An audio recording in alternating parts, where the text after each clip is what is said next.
علون افکار، انداز بدل جائے گا. اور مانے جو چار مجھ سے یاد آ گئے کہ ایک صلوات پڑھیں محمد والے محمد.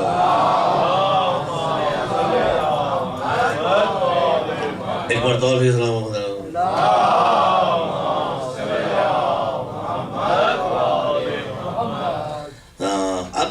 ابھی آپ سنتے رہتے ہیں اور آپ کو اندازہ اس کا ہو جائے گا کہ یہ جو مدح علی کا دفتر ہے، یہ فضائل علی اور منقبت علی جو بیان ہو رہی ہے مختلف انداز میں، یہ وقت کے ساتھ ساتھ دنیا کو اس کا احساس ہو چلا ہے. آج جو یونیورسٹی والے ہیں جو اس پر غور کر رہے ہیں وہ سوچ رہے ہیں کہ چاہے کوئی ادب ہو، چاہے انگریزی ادب ہو، چاہے عربی ادب ہو، چاہے پنجابی ادب ہو، چاہے فارسی ادب ہو، ہر ادب میں آپ کو ایک بہت بڑا ذخیرہ ملے گا فضائل اہل بیت کا، ایک بہت بڑا ذخیرہ ملے گا منقبت و محامد اہل بیت کا، تاکہ دنیا کو اندازہ ہو جائے کہ یہ ادب جب شامل کرتا ہے اپنے اندر اہل بیت کے فضائل کو تو اس میں عجیب و غریب کیفیت پیدا ہو جاتی ہے. آپ دیکھ لیجئے کوئی شاعر ایسا نہیں ہے جس نے واقع کربلا کو بطور استعارہ نہ پیش کیا ہو. ظلم، تشنگی، پیاس، علامت نگاری کے طور پر غزل کے شاعر، نظم کے شاعر، مثنوی کے شاعر جب شعر و شاعری کی دنیا میں آتے ہیں تو ان کا انداز بدل جایا کرتا ہے. جب چار میں سے آپ کو سنا رہا تھا تو ایک مرتبہ میں کی صلوات بھیجیں محمد والے محمد. پیدا نہ ہوں گے میسم تمار بار بار، پیدا نہ ہوں گے مدح علی نہ ہوگی سردار بار بار، مدح علی نہ ہوگی سردار بار بار، پیدا نہ ہوں گے میسم تمار بار بار. ایک ضرب سے علی نے کیے اس کے دو ٹکڑے، مولا نہیں اٹھاتے ہیں تلوار بار بار. یہ شاعر کی نزاکت فکر کا کمال ہے کہ شاعر کہہ رہا ہے علی ایک حملہ یوں کرتے تھے کہ جب دو حصوں میں بٹ جاتا تھا تو کیا ضرورت ہے تلوار کو علی بار بار اٹھائے. یہی تو مالکی اشتر نے کہا تھا یہ علی کتنوں کو مارا. کا مالکی اشتر ہمارے اور تمہارے میں فرق یہ ہے کہ جو تمہارے سامنے آیا تم مارتے چلے گئے، ہم دیکھ دیکھ کے مار رہے تھے. اگر 50واں مومن ہے تو 49 کافروں کو چھوڑ دیتے تھے، اگر 61واں مومن ہے تو 60 فاسقوں کو چھوڑ دیتے تھے، اگر 42واں مومن ہے تو ہم 41 کو چھوڑ دیتے تھے تاکہ مومن کا خون نہ بہنے پائے. اب پہچانا آپ نے وہ نوح کی بد دعا تھی جو قرآن کہہ رہا ہے پروردگار انہوں نے پتھر مارے ہیں، انہوں نے ہمارے بلانے پر لبیک نہیں کہی، ان کو تباہ و برباد کر دے، نسلوں کو غارت کر دے. لیکن علی کا ظرف ہے کہ تلوار دیکھ دیکھ کے چل رہی ہے. اے پروردگار جس علی کی نگاہ میں خون مومن اتنا قیمتی ہو کہ علی 40 فاسقوں کو برداشت کریں گے اس 41واں کو بچانے کے لیے، 61 کو برداشت کریں گے اگر کوئی 62واں مومن سن پہ ہے جو علی کو پریشان کرے گا، لاکھ فاسق ہو مگر خون مومن بہنے نہ پائے. اے پروردگار جس علی کی نگاہ میں نفس مومن کی قیمت ہو، اب تو ہی بتا کہ تیری نگاہ میں اس علی کے نفس کی قیمت کیا ہوگی. کہ یہی تو دنیا کو بتانا ہے. اگر نفس مومن کی قیمت پوچھ رہا ہے تو صفین میں ذوالفقار سے پوچھو، نفس علی کی قیمت پوچھ رہا ہے تو ہجرت کی رات مرضی پروردگار سے پوچھو. ایک صلوات پڑھیں محمد والے محمد.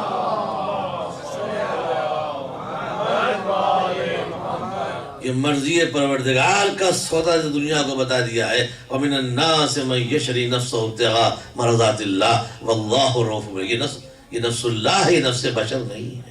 بس میں نے بات کو تمام کر دی. ایک فقرہ سن لیجئے تاکہ تینوں تقریریں آپ کے سامنے جوڑ کے ایک ربط کے ساتھ چلی آئیں اور بات مکمل ہو جائے.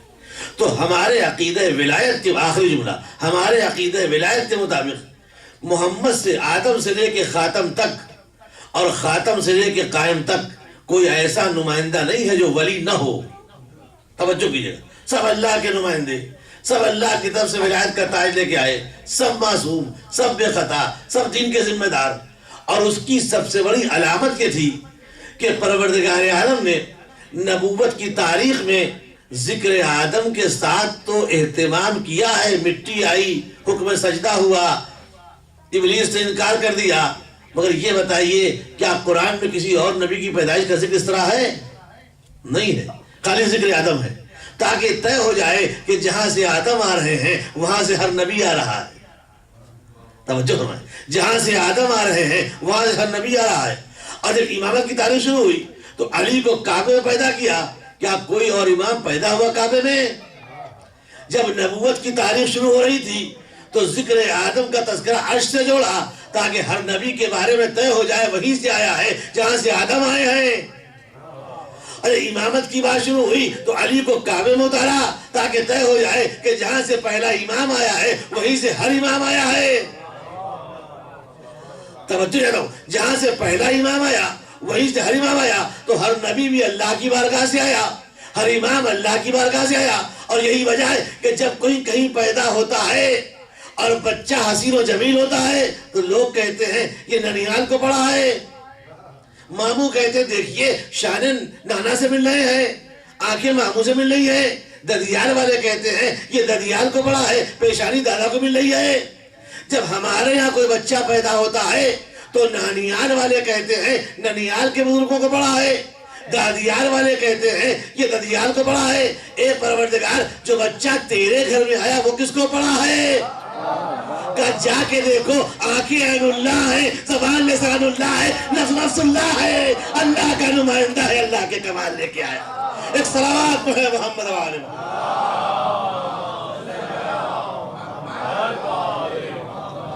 جو اللہ کے گھر میں آیا ہے وہ اللہ کے کمالات لے کے آیا ہے، جو رسول کی آغوش میں ہے رسول کے اوصاف لے کے آیا ہے. اب بحث نہ کرنا کہ علی کی آنکھیں اللہ کیوں ہیں، علی کی زبان لسان اللہ کیوں ہے، علی کے ہاں ید اللہ کیوں ہیں، علی کے پہلو جنب اللہ کیوں ہے، اور علی کا نفس نفس اللہ کیوں ہے. مسئلہ خود بخود حل ہو گیا.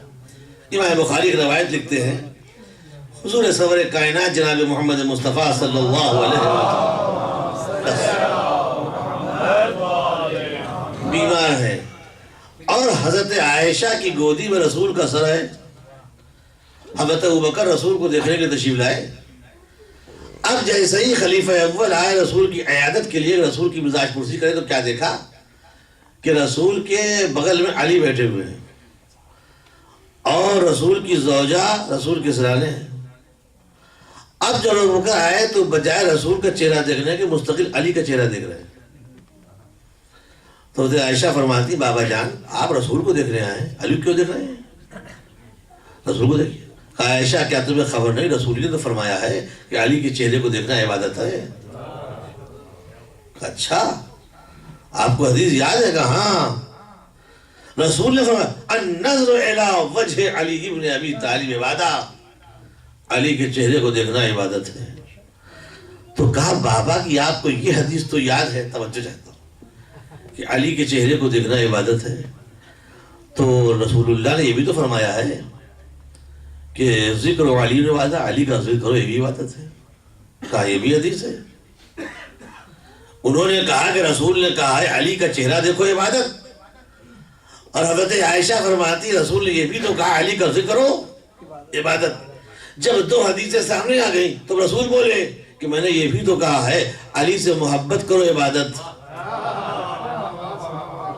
لفظ کہتا ہوں حب علی عبادہ. یا رسول اللہ یہ کہنے کی ضرورت کیا تھی؟ انہوں نے کہا علی کا چہرہ دیکھو عبادت، رسول کی حدیث. انہوں نے کہا علی کا ذکر کرو عبادت، رسول کی حدیث. یہ کیا فرما دیا کہ میں نے تو کہا ہے کہ علی سے محبت عبادت ہے. رسول نے کہا میں فیصلہ کرنا چاہتا ہوں اگر دل میں محبت نہیں ہے اور چہرے پر نگاہ ہے، دل میں محبت نہیں ہے زبان پہ ذکر علی ہے تو وہ نفاق ہوگا، ایمان نہیں ہوگا. ایمان تب ہے کہ دل میں محبت بھی ہو، چہرے پر نگاہ بھی ہو، زبان پر ذکر علی بھی ہو. ایک صلوات پڑھے محمد وعلى.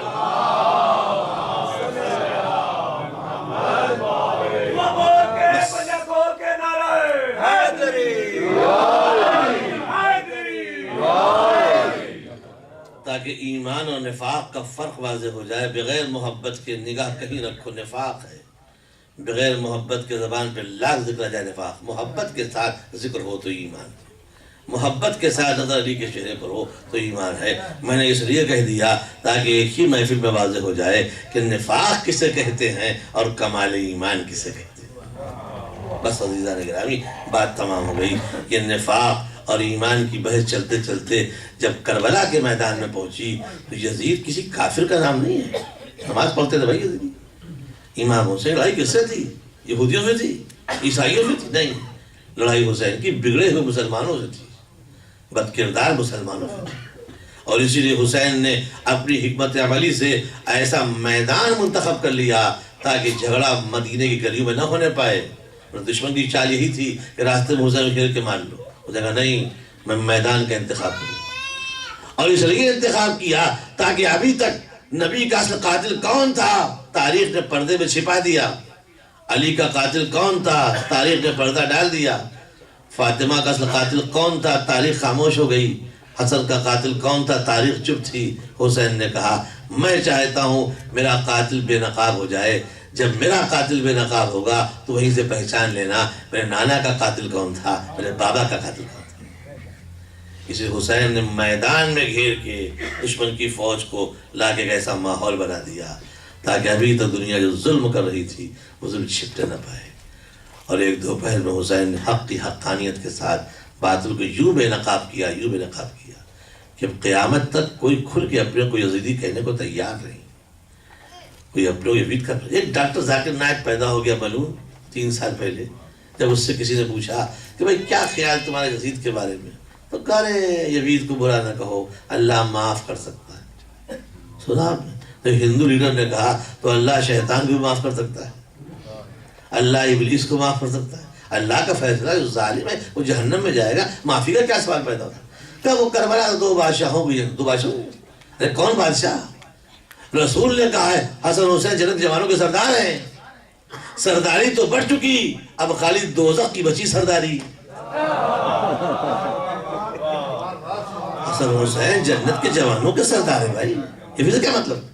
سرداری تو رسول بانٹ چکے، اب تو کہو ایک طرف جنت کا سردار ہے، ایک طرف دوزخ کا سردار ہے، ایک طرف باطل کا نمائندہ ہے، ایک طرف حق کا نمائندہ ہے۔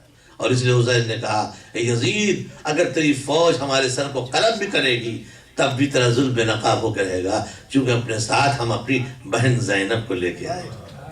یہ میری بہن وہ زینب ہے جو میری ماں فاطمہ زہرا کی نمائندہ ہے، میری ماں کا کردار تھا جس نے بھرے دربار میں جا کے اپنے حق کا مطالبہ کر کے ظالم کو بے نقاب کیا تھا، اور تیرے دربار میں میری بہن جا کے تیرے ظلم کو رسوا کرے گی بے نقاب۔ خدا کی قسم ارباب اعضاء، نہ تاریخ میں ایسا کوئی بھائی دیکھا نہ کوئی ایسی بہن دیکھی۔ آپ بتائیں، نگاہ امامت نے تو طے کر لیا کہ حسین کے بدن پر زخموں کے نشان کتنے تھے۔ چھٹے امام فرماتے ہیں 9951 زخم تھے حسین مظلوم کے بدن پر۔ اور ارباب اعضاء میں کہوں گا مولا یہ تو گن لیا کہ حسین کے بدن پر زخم کتنے تھے، تو یہ بھی تو بتائیے کہ زینب کی پشت پر تازیانوں کے نشان کتنے تھے، زینب کی پشت پر دروں کے نشان کتنے تھے۔ علی کی بیٹی کربلا سے کوفے، کوفے سے شام، سید سجاد کی محافظ بنی ہوئی، تازیانوں پہ تازیانے کھاتی ہوئی چلی جائے۔ اجرکم اللہ، خدا آپ کی آوازوں پر رحمت نازل فرمائے، خدا آپ کی آنکھوں پر رحمت نازل فرمائے۔ ارباب اعضاء زینب کس خاتون کا نام ہے بتاؤں؟ اللہ اکبر، اتنا محبت کرتی تھی جناب امام حسین سے کہ روایت کا فقرہ ہے کہ جب شادی ہو گئی عبداللہ کے ساتھ جناب زینب کی تو 15 دن تک زینب کے آنسو نہیں روکے ہیں۔ عبداللہ کہتے ہیں یا ام المومنین آپ کی بیٹی کا رشتہ میرے ساتھ کیا ہوا؟ اب تو زینب کے آنسو نہیں روکے۔ عبداللہ گھبراؤ نہیں، بیٹی کو باپ کا گھر یاد آتا ہوگا، چند دنوں کے بعد آنسو رک جائیں گے۔ جب سلسلہ پھر جاری رہا، پھر آئے، کہا مولا وہی آنسو وہی گریا۔ کہے ام سلمہ آپ زوج رسول ہیں، جا کے سمجھائیے نواسی کو۔ ام سلمہ تشریف لائیں، اے میری نواسی زینب کیوں رو رہی ہو؟ باپ کے گھر شوہر کے گھر سے زیادہ دور نہیں ہے، جب جی چاہا کرے چلی آیا کرو۔ زینب فرماتی ہے نانی اس لیے تھوڑی رو رہی ہوں گھر بدل گیا، اس لیے رو رہی ہوں کہ 15 دن سے زیادہ ہو گئے اور ہم نے اپنے بھیا حسین کو نہیں دیکھا۔ اے ارباب اعضاء، جو 15 دن سے زیادہ کی جدائی برداشت نہ کر سکے، کیا گزری ہوگی جب حسین نے کہا ہوگا زینب آخری سلام لے لو، زینب بھرا گھر تمہارے حوالے، چھوٹے چھوٹے بچے تمہارے حوالے، زینب تسلیم رضا کی منزل سے گزر جانا بہن، زبان پہ حرف شکایت نہ آنے پائے۔ یہی تو شب عاشور فرما رہے تھے۔ کیا جذبات تھے زینب کے، کیا تاثرات تھے زینب کے۔ مرحوم نسیم منوری عجیب و غریب منظر کھینچتے ہیں، فرماتے ہیں جب شب عاشور بہن آئی بھیا کیا طے پایا؟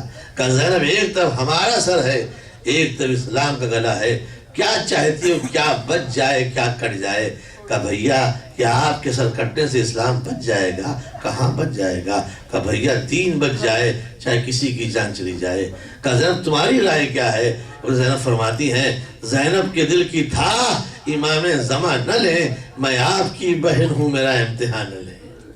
بولے شبیر بہن وعدہ وفائی ہے ضرور، دے چکا ہوں میں زباں احمد مرسل کے حضور۔ بچپنا تھا تمہیں کیا یاد نہیں اے رنجور، اماں جاں کر چکی ہے میری شہادت منظور۔ سنیے بھائی و بہن کی گفتگو، اماں جاں کر چکی ہیں میری شہادت منظور، قول سے پھرتے نہیں عاشق باری زینب، میرے محضر پہ ہے خود مہر تمہاری زینب۔ جو فہرست شہداء پیش کی تھی اس پر تم دستخط کر چکی ہو، اماں منظوری دے چکی ہیں۔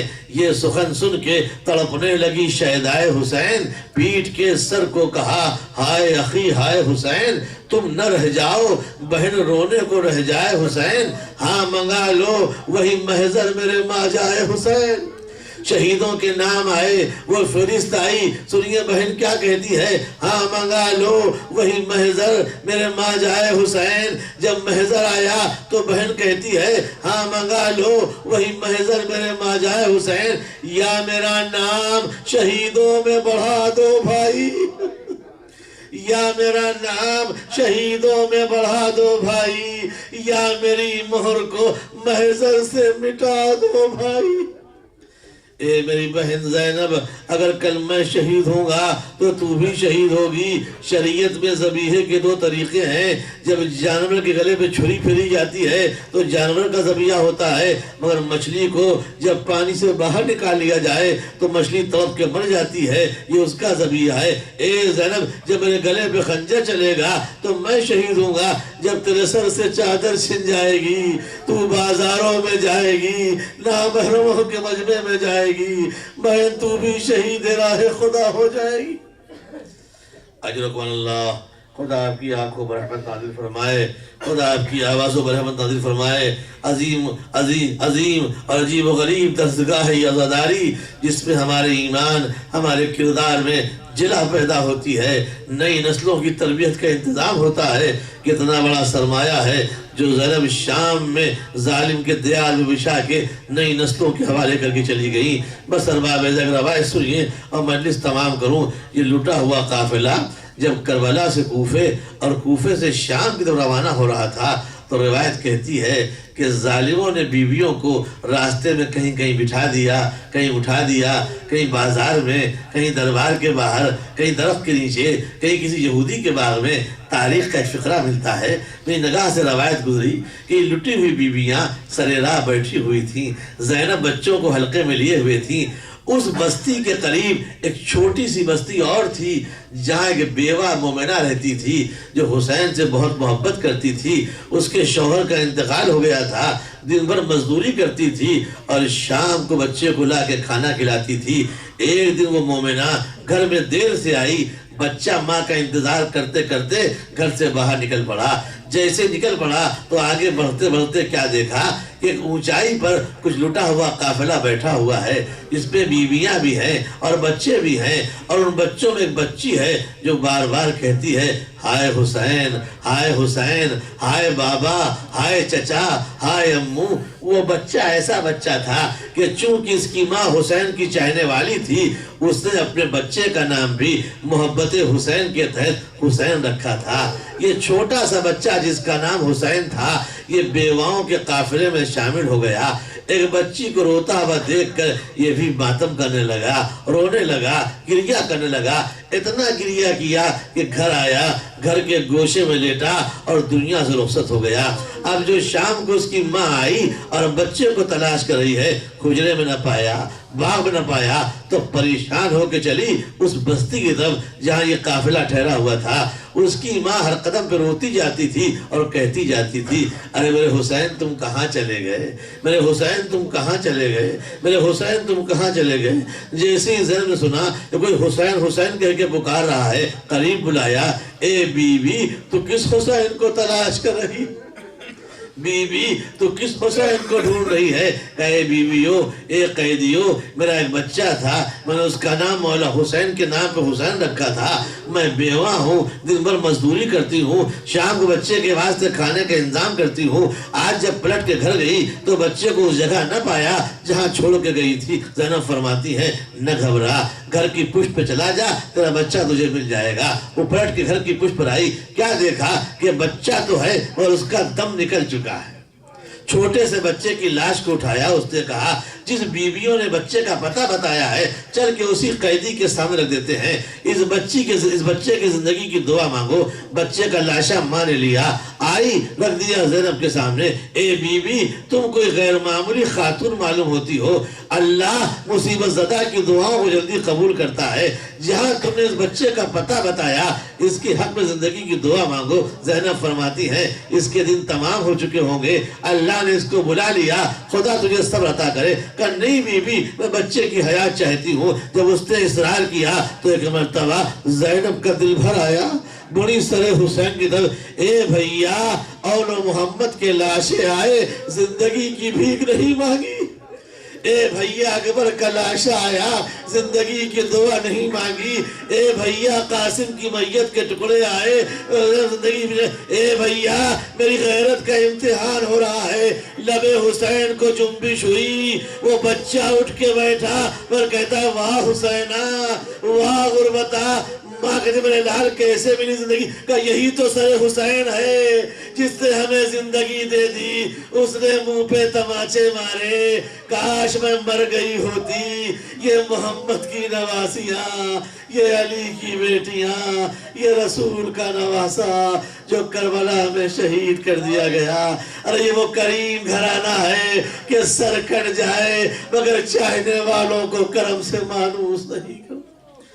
سَيَعْلَمُ الَّذِينَ ظَلَمُوا أَيَّ مُنقَلَبٍ يَنقَلِبُونَ إِنَّا لِلَّهِ وَإِنَّا إِلَيْهِ رَاجِعُونَ۔ آل والے محمد والے محمد کی مظلومیت کا واسطہ ان آنسوؤں کو رومال زیدہ میں جگہ عطا فرما۔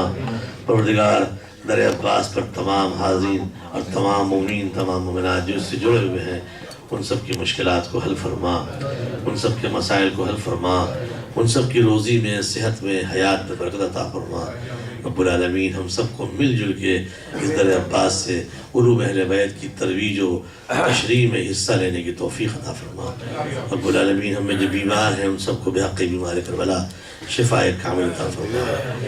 جتنے ہمارے مرحومین اعزاء اس دنیا سے اٹھ گئے، مائی والدہ، بھائی، اعزاء، خالم، ان سب کی مغفرت فرما، ان سب کی ارواح کو جوار حسین میں جگہ عطا فرما۔ جتنے حاضرین بیٹھے ہوئے ان کے تمام مرحومین کی مغفرت فرما۔ رب العالمین ہم سب کو زمانے کے حادثات سے محفوظ فرما، ناگہانی اموات سے محفوظ فرما۔ جو بے اولاد ہیں انہیں صاحب اولاد بنا۔ رب العالمین اس فرش ازا کو ہمارے لیے اس دنیا میں باعث عزت اور آخرت کے لیے باعث شفاعت قرار فرما۔ امام زمانہ کے ظہور میں تعجیل فرما، ہم سب کو واجبات دین کا پابند بنا۔ ایک مرتبہ سورہ حمد اور 3 مرتبہ سورہ قل هو اللہ کی تلاوت فرما کہ آپ حضرات سیدہ طاہرہ بی بی اور صفیہ سلطانہ کو کے لیے دعائے صحت کی التماس ہے۔ پروردگار بحق بیمار کربلا سیدہ طاہرہ بی بی اور صفیہ سلطانہ کو بحق بیمار کربلا شفاء کامل عطا فرمائے۔ ایک مرتبہ سورہ حمد و سورہ اخلاص پڑھ کے آپ حضرات اپنے اپنے تمام مرحومین اعزاء اور جملہ علماء اعلام، جملہ خطبہ و ذاکرین کی ارواح کو ایصال فرما دیں۔ اللہم صلی اللہ علیہ وسلم۔ بسم اللہ الرحمن الرحیم، الحمدللہ رب العالمین، الرحمن الرحیم، مالک یوم الدین، ایاک نعبد و ایاک نستعین، اهدنا الصراط المستقیم، صراط الذین انعمت علیہم غیر المغضوب علیہم۔ میں در عباس کے تمام منتظمین بالخصوص جناب اسد شاہ صاحب کا اور تمام حضرات کا اور اپنے میزبان جناب حسین صاحب کا اور تمام مومنین کا شکریہ ادا کرتا ہوں۔ انہوں نے مجھے یاد کیا، کوئی کمی رہ گئی اس کے